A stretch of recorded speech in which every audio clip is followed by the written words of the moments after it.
بسم اللہ الرحمن الرحیم۔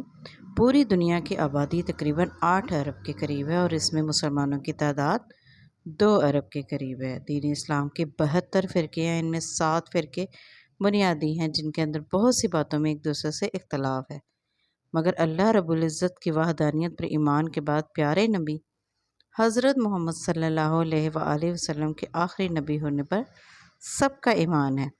دنیا کے ان 2 ارب مسلمانوں میں سے کوئی شخص ایسا نہیں ہوگا جو ہر روز کم سے کم تعداد میں آپ صلی اللہ علیہ وآلہ وسلم پر درود نہیں بھیجتا ہوگا، کیونکہ اللہ تعالیٰ نے قرآن کریم کی سورہ الاحزاب آیت نمبر 56 میں فرمایا، اللہ تعالیٰ اور اس کے فرشتے اس نبی صلی اللہ علیہ وآلہ وسلم پر رحمت بھیجتے ہیں۔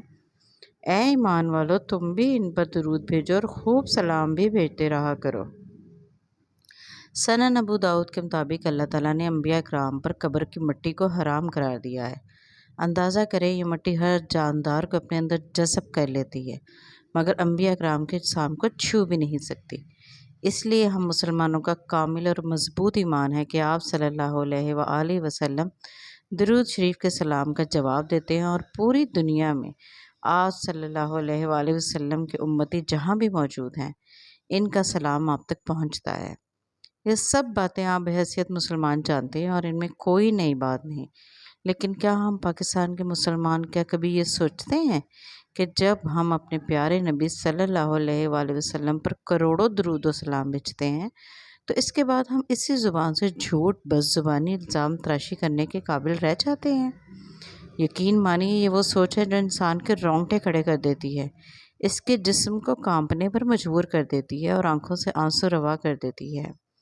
درود پاک کو دعاؤں کی قبولیت کا ذریعہ بتایا گیا ہے۔ مسلمان کی جائز دعا کو جب درود پاک کے سنہری مضبوط پر لگتے ہیں تو وہ آسمانوں کی وسعتوں کو چیرتی ہوئی بارگاہ الہی میں حاضر ہو جاتی ہے۔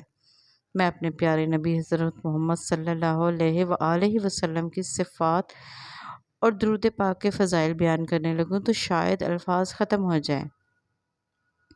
صرف اتنی التجا ہے کہ اس ربیع الاول کو خود سے یہ وعدہ کر لیں کہ میں آخری سانس تک کسی بھی دن نبی کریم صلی اللہ علیہ وآلہ وسلم پر درود بھیجنا نہیں بھولوں گا، اور ہر مہینے اپنے پیارے نبی صلی اللہ علیہ وآلہ وسلم کی ایک سنت کو اس طرح اپناؤں گا کہ پوری زندگی اسے چھوڑوں گا نہیں، چاہے وہ گھر میں داخل ہونے والی دعا ہی کیوں نہ ہو۔